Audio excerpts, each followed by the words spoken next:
हे दोस्तों, हर व्यक्ति सपने देखता है और उन्हें पूरा करने की कोशिश करता है, लेकिन ज्यादातर लोग परिस्थितियों एवं असफलताओं के आगे घुटने टेक देते हैं और वे मान लेते हैं यही उनकी जिंदगी का सच है। हम भूल जाते हैं कि हम तब तक असफल नहीं हो सकते जब तक हम प्रयास करना नहीं छोड़ देते। हम यह समझते हैं कि हमारे सफल न होने का कारण लोग, समस्याएं या परिस्थितियां हैं, लेकिन दरअसल ऐसा कहकर हम खुद को धोखा दे रहे होते हैं। असफल कौन नहीं होता, समस्याएं किनके सामने नहीं आती, आदर्श जीवन में कौन पैदा होता है?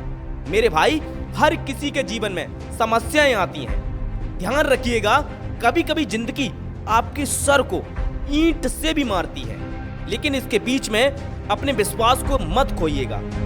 हर व्यक्ति असफल होता है, समस्याएं हर व्यक्ति के जीवन में आती हैं, लेकिन फर्क सिर्फ इतना है कि कुछ लोग सकारात्मक नजरिए की वजह से परिस्थितियों के आगे हार नहीं मानते। वे परिस्थितियों और लोगों के द्वारा फेंकी हुई ईंटों से एक मजबूत नींव बना लेते हैं और प्रयास जारी रखते हैं। याद रखिएगा कि असफलता का मतलब यह नहीं है कि आप असफल हैं, बल्कि इसका मतलब सिर्फ इतना है कि आप अभी तक सफल नहीं हुए हैं। दोस्तों, यह केवल नजरिए का ही फर्क है। कुछ लोग असफलताओं को उनके सपने तक पहुंचने तक पहली सीढ़ी मानते हैं और कुछ लोग असफलताओं को उनके सपने टूटने का कारण मानते हैं।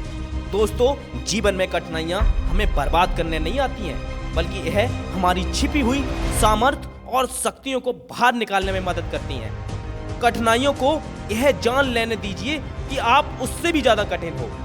इस दुनिया में कोई भी व्यक्ति ऐसा नहीं होगा जो बिना किसी कठिनाइयों और असफलताओं से सफल हुआ हो।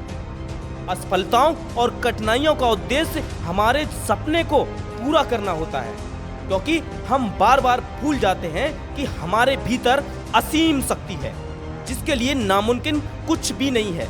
मोहम्मद अली ने एक बात कही थी, जो सामने पहाड़ दिखता है उसे चढ़ने में आप थकते नहीं हो, बल्कि जूते में छिपा कंकड़ आपको तकलीफ देता है।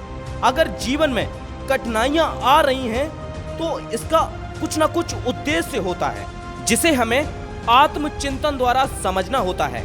हमें अपने भीतर झांकना होता है और अपनी शक्तियों को जागृत करना होता है। देखिए, समस्या यह नहीं है कि हम कठिनाइयों का सामना नहीं कर सकते, बल्कि समस्या यह है कि हम असीमित शक्तियों को नहीं पहचानते। जब विल्मा रुडोल्फ अपनी विकलांगता को हराकर ओलंपिक रेस जीत सकती हैं और अपने सारे सपने पूरे कर सकती हैं, तो हम क्यों नहीं? जब निक व्यूजेसिस बिना हाथों के लिख सकते हैं, तैर सकते हैं, फुटबॉल खेल सकते हैं, अपने सारे सपने पूरे कर सकते हैं, तो हम क्यों नहीं? जब विकलांग ईरा सिंघल देश की सबसे प्रतिष्ठित परीक्षा IAS में टॉप कर सकती हैं और अपने सारे सपने पूरे कर सकती हैं, तो हम क्यों नहीं? जब थॉमस अल्वा एडिसन 1000 बार फेल होकर भी प्रयास करना नहीं छोड़ते और आखिरकार अपने सपने पूरे कर सकते हैं, तो हम क्यों नहीं? जब अरुणिमा सिन्हा कृत्रिम पैरों से चलकर माउंट एवरेस्ट फतेह कर सकती हैं, तो हम क्यों नहीं? याद रखिएगा, जो व्यक्ति सपने देख सकता है वो सपने पूरे भी कर सकता है। आप चाहे किसी भी जगह हो या जीवन की परिस्थितियां चाहे कैसी भी हो, आपको अपना सपना पूरा करने के लिए जिन वस्तुओं की जरूरत है वो सारी वस्तुएं एवं शक्तियां इस समय आपके पास हैं। Remember this quote, always learn to accept your failure as a lesson. हमेशा अपनी असफलताओं को सबक के रूप में स्वीकार करना सीखो। Never give up, come on, you can do it.